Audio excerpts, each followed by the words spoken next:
चुनाव आते हैं और अचानक एक शब्द हवा में तैरने लगता है, घुसपैठिया। झारखंड में विधानसभा चुनाव आए तो बताया गया कि राज्य में बड़ी संख्या में घुसपैठिए मौजूद हैं और अगर उन्हें नहीं रोका गया तो झारखंड की पहचान बदल जाएगी। उसके बाद बिहार में चुनावी माहौल बना तो भी कहा गया कि बंगाल और झारखंड के रास्ते घुसपैठिए बिहार पहुंच चुके हैं। अब इस साल बंगाल और असम में चुनाव है तो वहां भी यही कहानी आगे बढ़ाई जा रही है। कहा जा रहा है कि भाई पश्चिम बंगाल में और असम में भर भर के घुसपैठिए भरे हुए हैं। हाल ही में असम की एक रैली में होम मिनिस्टर अमित शाह ने कहा, राज्य के 7 जिले धुबरी, बारपेटा, दरांग, मोरीगांव, बोंगईगांव, नगांव और गोलापड़ा में 64 लाख घुसपैठिए कब्जा किए हुए हैं। ये 7 जिलों में जो घुसपैठियों की आबादी जरा भी नहीं थी, वहाँ 64 लाख आबादी हो गई है। असम की कुल आबादी 3.5 करोड़ है। अब अगर अमित शाह की बात मान ले तो 64 लाख मतलब असम की लगभग 18% आबादी घुसपैठिया है। समस्या है तो कारण भी होगा, और कारण क्या है? बकौल अमित शाह असम में घुसपैठियों का कारण है कांग्रेस के 20 सालों का शासन। अब आप एक बात जान लीजिए, असम में साल 2016 के बाद से अब तक बीजेपी की सरकार है और देश में 2014 के बाद से अब तक बीजेपी की सरकार है। मतलब 10-12 सालों में केंद्र की बीजेपी और असम की बीजेपी सरकारें घुसपैठियों की समस्या से निपटने के लिए कुछ नहीं कर पाई। क्यों नहीं किया भाई? यहां कौन सा कांग्रेस ने आपके हाथ बांध दिए थे? या फिर जैसे राम मंदिर विवाद था वैसे ही घुसपैठियों वाली समस्या है जिसे जानबूझकर पॉलिटिकल हांडी में चढ़ाया गया है ताकि जब भूख लगे तब थोड़ा सा निकाल लें और खा लें। अगर घुसपैठियों की समस्या रियल है तो अब पनिशमेंट तो बीजेपी को मिलनी चाहिए ना।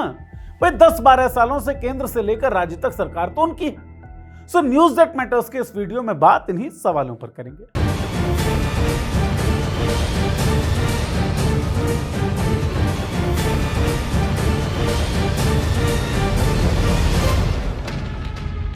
नमस्कार, मैं हूं नीरज और आप देख रहे हैं मॉलिटिक्स। एक पैटर्न है जो आप सब लोगों ने भी शायद नोटिस किया होगा। जैसे जैसे चुनावों का मैदान बदलता है वैसे वैसे ही घुसपैठ की जियोग्राफी भी बदल जाती है। नई जगह से कुछ कथित घुसपैठियों को पकड़ा जाता है और बांग्लादेश भेज दिया जाता है। जैसे जो घुसपैठिए कुछ ही महीनों पहले बिहार की सबसे बड़ी समस्या थे, वही अब असम और पश्चिम बंगाल की सबसे बड़ी मुसीबत बन गए हैं। चिंता, चेतावनी और सॉल्यूशन सेम है, भाजपा को सत्ता में बनाए रखिए।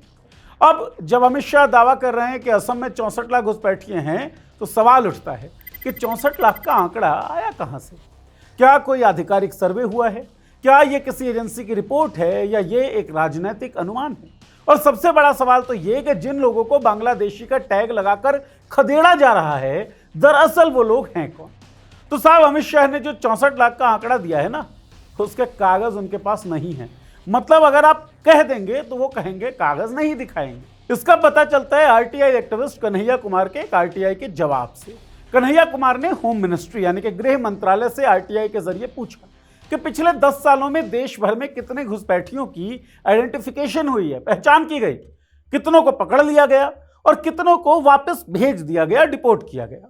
साथ ही यह भी पूछा उन्होंने कि ये लोग किस किस देश के नागरिक थे, यानी सीधा रिकॉर्ड मांगा गया। सरकार के पास कौन सा डेटा उपलब्ध है? हर भाषण में लाखों घुसपैठियों की बात होती है तो उसका कहीं ना कहीं कोई ना कोई लेखा जोखा तो होगा ना।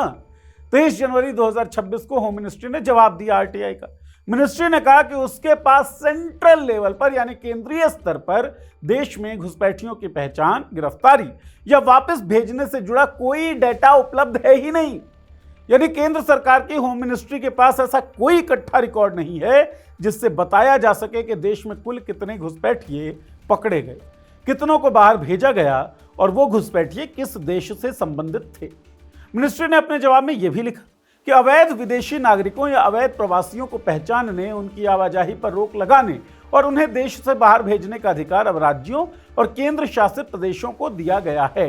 यह अधिकार इमिग्रेशन और विदेशी नागरिक अधिनियम 2025 की धारा 7, 13 और 29(2) के तहत दिया गया है। सीधी भाषा में कहें तो इन लोगों पर कार्रवाई करने की जिम्मेदारी किसकी है? राज्यों की। इसलिए अगर किसी के पास उनका रिकॉर्ड या आंकड़ा होगा तो वो राज्य सरकारों के पास होगा, केंद्र के पास नहीं। लेकिन यहां एक बड़ा सवाल खड़ा होता है। मान लिया कि कार्रवाई राज्यों के हाथ में है, पर क्या इसका मतलब यह है कि केंद्र के पास कोई इकट्ठा आंकड़ा होगा ही नहीं? देश में हत्या, लूट, अपहरण जैसे अपराध भी राज्यों के अधिकार क्षेत्र में आते हैं। एफआईआर राज्य दर्ज कराते हैं, जांच राज्य की पुलिस करती है, लेकिन इन सभी अपराध का राष्ट्रीय स्तर पर data national crime records bureau यानी कि एनसीआरबी पब्लिश करता है। यानी राज्यों का डेटा केंद्र एक साथ इकट्ठा करता है। तो फिर घुसपैठ जैसा मुद्दा जिसे बार बार राष्ट्रीय सुरक्षा और जनसांख्यिकी खतरे से जोड़ा जाता है, उसका कोई नेशनल लेवल का आंकड़ा है क्यों नहीं? एक तरफ चुनावी मंचों से लाखों की संख्या में घुसपैठियों की बात कही जा रही है, दूसरी तरफ वही सरकार कह रही है कि उसके पास इस विषय में कोई केंद्रीय डेटा उपलब्ध नहीं है। अगर डेटा नहीं है तो आंकड़ा आया कहां से भाई? कैसे बोला आपने कि 64 लाख अवैध घुसपैठिए असम के अंदर हैं? 18% आबादी जो असम की फिलहाल है उसे आपने घुसपैठिया बता दिया। तो साहब, घुसपैठियों का आंकड़ा तो सरकार के पास है नहीं, लेकिन जिन्हें एग्जाम्पल के तौर पर खदेड़ा जा रहा है वो कौन है और किस आधार पर सरकार उसे घुसपैठिया ठहरा रही है? जब आप कानून की किताब खोलते हैं तो आपको घुसपैठिए की कोई साफ साफ कानूनी परिभाषा नहीं होती। हमारे यहाँ कानून भाषा में मेनली दो कैटेगरीज हैं। पहला है इंडियन सिटीजन यानी कि भारतीय नागरिक, और दूसरा है विदेशी यानी कि फॉरेनर्स। और विदेशियों में भी फर्क होता है, कोई वैध दस्तावेज के साथ है, कोई बिना वैध दस्तावेज के। लेकिन बिना दस्तावेज वाला हर विदेशी घुसपैठिया नहीं होता। घुसपैठिया शब्द अपने साथ एक और अर्थ जोड़ देता है कि वो व्यक्ति किसी साजिश, किसी गुप्त मंशा के साथ सीमा पार करके आया है। यानी ये सिर्फ अवैध मौजूदगी का मामला नहीं रहता, बल्कि उस व्यक्ति की नीयत पर भी सवाल लगा दिया जाता है। भारत ने 1951 के रिफ्यूजी कन्वेंशन में हस्ताक्षर नहीं किए। इसका मतलब ये है कि हमारे यहाँ शरणार्थियों के लिए अलग से कोई कानून नहीं।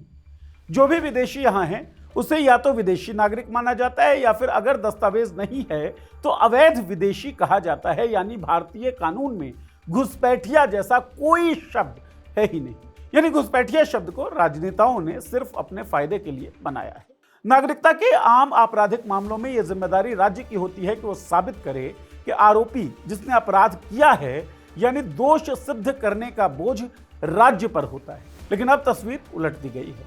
अब अक्सर ये मान लिया जाता है कि यदि व्यक्ति संदिग्ध है और उसे खुद साबित करना पड़ता है कि वो नागरिक है, यानी आप अवैध हैं, और अब आपको अपने कागज दिखाकर अपनी नागरिकता सिद्ध करनी है। मतलब अब सिटीजनशिप की जिम्मेदारी जो है वो लोगों की है, लोग साबित करें कि वो नागरिक हैं। ये बदलाव कागज पर छोटा लग सकता है, लेकिन जमीनी हकीकत में बहुत बड़ा है। भारत जैसे देश में जहां दशकों तक जन्म प्रमाण पत्र, जमीन के रिकॉर्ड, स्कूल के दस्तावेज सही तरीके से नहीं बने, वहां लाखों लोग ऐसे हैं जिनके पास पूरी कागजी लिस्ट है नहीं। ऐसे में अगर हर दस्तावेजहीन व्यक्ति को शक की निगाह से देखा जाए तो बड़ी आबादी खुद ब खुद संदिग्ध हो जाएगी, डाउटफुल। और यही हो रहा है। असम के मुख्यमंत्री हिमंता बिस्वा शर्मा कई बार सार्वजनिक तौर पर यह दावा कर चुके हैं कि घुसपैठिया को वापस बांग्लादेश भेजा जा रहा है। 8 सितंबर 2025 को उन्होंने सोशल मीडिया प्लेटफॉर्म एक्स पर लिखा कि 18 बांग्लादेशी घुसपैठियों को वापस भेज दिया गया और यह सुनिश्चित किया जा रहा है कि वो दोबारा राज्य में ना आ सकें। इससे कुछ दिन पहले 3 सितंबर को 13 लोगों को बाहर करने की बात की गई थी। हर बार यही कहा गया कि पूरी प्रक्रिया प्रोटोकॉल के तहत की जा रही है। लेकिन सवाल यह है कि वो प्रोटोकॉल है क्या? अंतर्राष्ट्रीय कानून के तहत अगर किसी व्यक्ति को दूसरे देश भेजना होता है तो एक प्रक्रिया होती है, प्रोसेस होता है। पहले यह साबित किया जाता है कि वो व्यक्ति वाकई उस देश का नागरिक है जहां उसे भेजा जा रहा है। फिर उस देश को आधिकारिक सूचना दी जाती है, उसका पता, परिवार और पहचान की वेरिफिकेशन होती है। फिर दोनों देशों की सहमति के साथ उसे भेजा जाता है। इसे कहते हैं लीगल रेपेट्रिएशन। लेकिन ह्यूमन राइट्स वॉच की रिपोर्ट कुछ और कह रही है।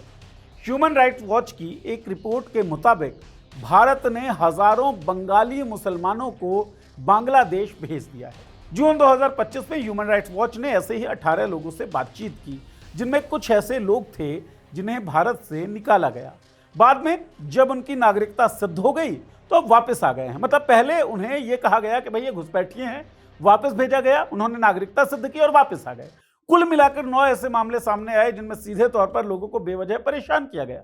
HRW ह्यूमन राइट्स वॉच की ही रिपोर्ट के मुताबिक बांग्लादेश की बॉर्डर फोर्स यानी बॉर्डर गार्ड बांग्लादेश ने जानकारी दी है कि 7 मई से 15 जून के बीच भारत ने करीब 1500 मुस्लिम मर्दों, औरतों और बच्चों को बांग्लादेश भेज दिया। इनमें से लगभग 100 लोग रोहिंग्या शरणार्थी थे। बांग्लादेश में जिन गांवों में इन्हें ढकेला गया वहां के लोग भी उन्हें पहचानते नहीं थे। एक शख्स खैरुल इस्लाम को उसके घर से उठाया गया। ये असम के स्कूल में शिक्षक रहे। जब इनके घर पर वर्दी पहने कुछ लोग आए तो इन्होंने जाने से इनकार कर दिया, जिसके बाद इनके पैर पर 4 रबड़ बुलेट फायर की गई और घर के बाहर खड़ी एक जीप में खैलल को ठूंस दिया गया और अगले दिन उन्हें बांग्लादेश बॉर्डर पर ले जाकर छोड़ दिया गया। एक तरफ राजनीतिक बयान है, हम वापस भेज रहे हैं, दूसरी तरफ सेंट्रल लेवल पर डेटा नहीं है और तीसरी तरफ मानवाधिकार रिपोर्ट्स हैं जो प्रक्रिया पर सवाल उठा रही हैं। अगर मान भी लिया जाए कि देश में बड़े पैमाने पर घुसपैठ हुई है, अगर मान लिया जाए कि लाखों लोग अवैध इलीगल तरीके से सीमा पार करके देश में आए हैं, तो फिर सबसे पहली जिम्मेदारी किसकी बनती है? पिछले 12 सालों से केंद्र में किसकी सरकार है? सीमा की सुरक्षा किसके अधिकार क्षेत्र में आती है? Border management, BSF, immigration policy, ये सब किसके तहत आता है?